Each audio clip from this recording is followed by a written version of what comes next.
If you work with soap, resin, or DIY projects, color payoff really matters. These are finely milled mica powders, and you can see how pigmented they are straight from the jar. I received two different color sets. This one here has golds, browns, gray, and the standard white and black, while the green set has beautiful greens and blue-green shades, again with a black and white as well. Now, in the green set, there are two shades, both labeled grass green, likely by mistake.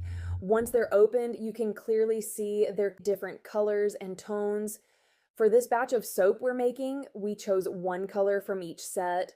The first is a gold shade, and the second is a blue-green tone from the green set. I'm showing them mixed into oil first so you can see the pigment on its own. You only need a small amount, and the color blends really smoothly without clumping. Next, we mixed each color into its own soap base using goat's milk.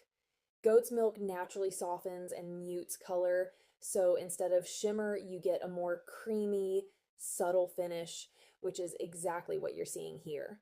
Once both soap mixtures were ready, we poured them into the mold and swirled the colors together so you can see how they behave during the pour. Even with the goat's milk base, the colors stay fairly consistent as you work with them and don't turn chalky or muddy. These mica powders work well for soap making, resin, candles, and other DIY projects when you want reliable, easy to work with color.